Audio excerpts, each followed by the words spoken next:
পেছনে কেউ না কেউ আড়াল থেকে গুটি চালাতে পারেন, এমন সন্দেহ থেকে সরছে না তদন্ত দল। গতকাল থেকে শুনছি যে অনেক তদবির করা হচ্ছে, অনেক জায়গা থেকে তদবির করা হচ্ছে, তাদেরকে যেন ছেড়ে দেওয়া হয়। আমি স্বরাষ্ট্রমন্ত্রী আঙ্কেলের কাছে আসছি যে এই জিজ্ঞাসাবাদের জন্য অনেকে আটক করা হয়েছে।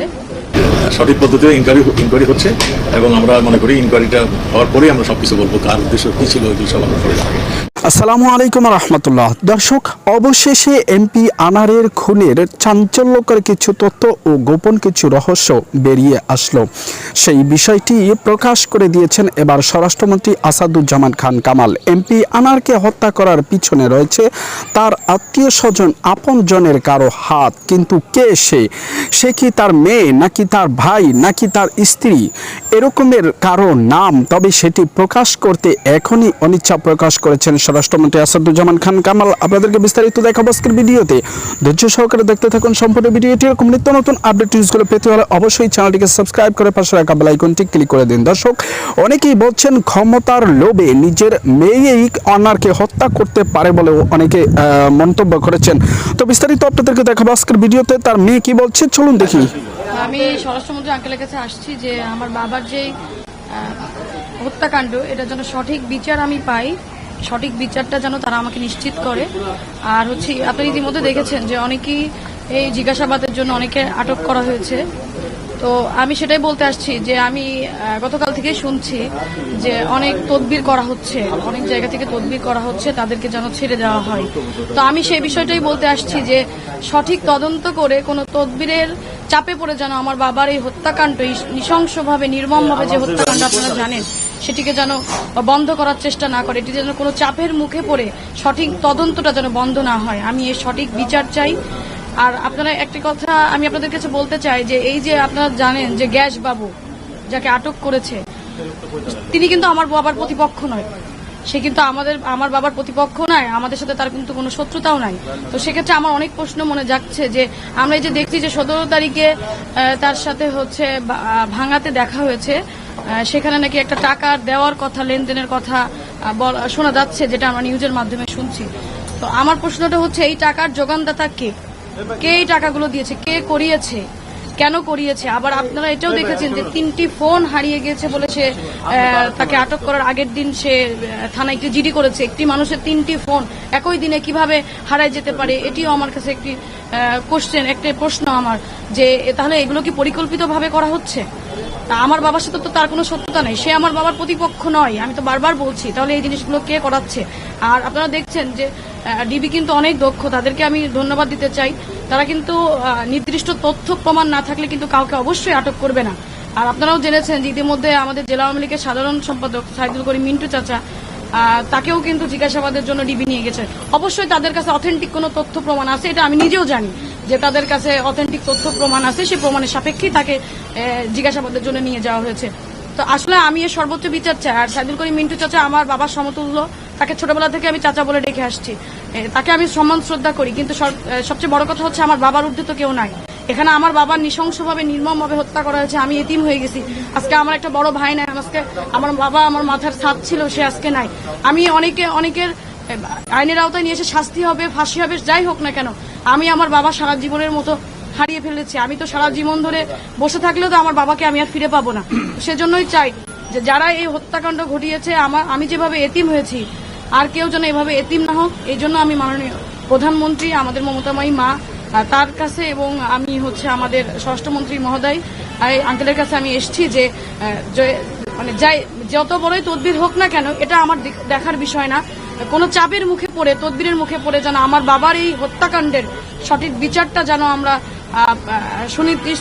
সুনিশ্চিত করতে পারে তারা, এটাই আমি দাবি জানাতে আসছি। যে আমি প্রথম থেকেই কিন্তু শুনছি যে অনেক তদবির করা হচ্ছে, অনেক বড় বড় অনেক জায়গা থেকে তাদের ফোন আসছে, তদবির করা হচ্ছে সারিয়ে নেওয়ার জন্য।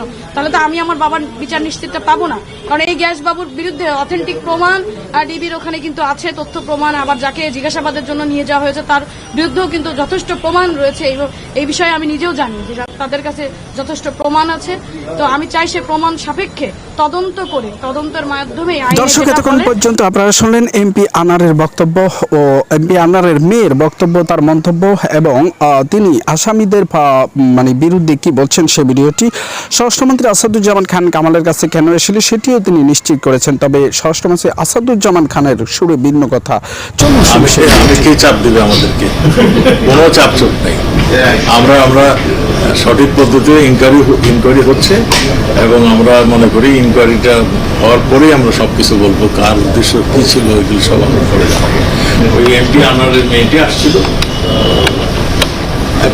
তার বাপে হত হয়েছে, সেজন্য তার একটা স্বাভাবিক তার বাবার হত্যার বিচার সে চাবে, এটি স্বাভাবিক।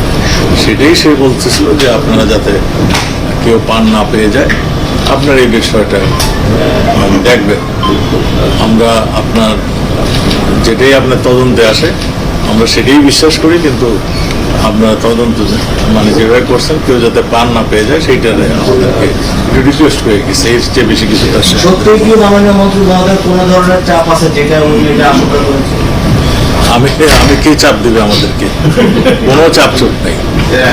আমরা সঠিক পদ্ধতিতে ইনকোয়ারি হচ্ছে এবং আমরা মনে করি ইনকোয়ারিটা হওয়ার পরেই আমরা সবকিছু বলবো, কার উদ্দেশ্য কি ছিল এগুলো সব আমরা করে যাবো। আর এখানে চাপ করতে কোনো প্রশ্ন আসে না। কে চাপ দিবে কাকে? একটা খুন হয়েছে, একটা আমাদের মাননীয় সংসদ সদস্য, তার সংসদ সদস্য আনোয়ারুল আজিম আনার হত্যার মূল পরিকল্পনাকারী আখতারুজ্জামান শাহীন যুক্তরাষ্ট্রে পলাতক। তবে শাহীনের পেছনে কেউ না কেউ আড়াল থেকে গুটি চালাতে পারেন, এমন সন্দেহ থেকে সরছে না তদন্ত দল। তাই এমপি হত্যায় স্থানীয় রাজনীতির যোগসূত্র নিয়ে চলছে চুলচেরা বিশ্লেষণ। ঝিনাইদহের রাজনীতির মাঠে কোনো না কোনো নেতা এমপি আজিম না থাকায় লাভবান হতে যাচ্ছেন, তাদের উপর ফেলা হচ্ছে তীক্ষ্ণ দৃষ্টি।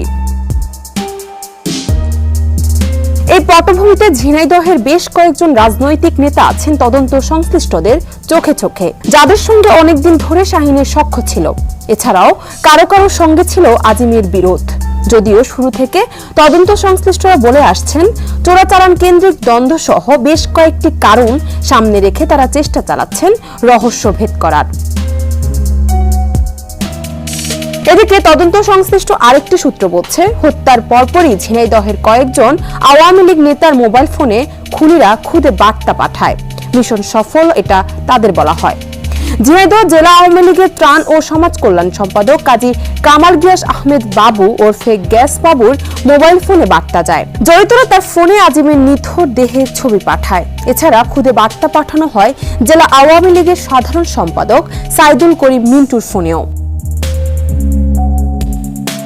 জেলা সাবেক এক সংসদ সদস্যকে প্রায় একই ধরনের খুদে বার্তা দেওয়া হয়। কেন খুনিরা গিয়াস মিন্টু সহ অন্যদের এই ধরনের বার্তা পাঠালো সে বিষয় নিয়ে তদন্ত চলছে। হত্যা মিশনে তারা জড়িত ছিল নাকি ফাঁসানোর জন্য অভিনব কৌশল হিসেবে তাদের খুদে বার্তা দেওয়া হয় নিশ্চিত হওয়ার চেষ্টা চলছে। স্বর্ণ চোরাচালান নিয়ে বিরোধের জের ধরে আজিমকে হত্যা করে এক ঢিলে দুই পাখি মারা হলো কিনা নিশ্চিত হতে নজর গোয়েন্দাদের। এদিকে আজিমের পরিবারের সন্দেহ রাজনৈতিক বিরোধের জেরে এই হত্যাকাণ্ড ঘটেছে। তারা জেলা আওয়ামী লীগের সাধারণ দর্শক, এতক্ষণ পর্যন্ত আপনারা শুনলেন এমপি আনারের মেয়ে ও স্বরাষ্ট্রমন্ত্রী আসাদুজ্জামান খান কামাল সহ এমপি আনারকে নিয়ে একটি তৈরি করা প্রতিবেদন। তবে সেখানে কি উঠে এসেছে সে বিষয়ে আপনাদের মতামত জানাবেন অবশ্যই কমেন্টস বক্সে। এরকম নিত্য নতুন ভিডিও পেতে চ্যানেলটিকে সাবস্ক্রাইব করে রাখুন। আজকের মতো এখানেই শেষ।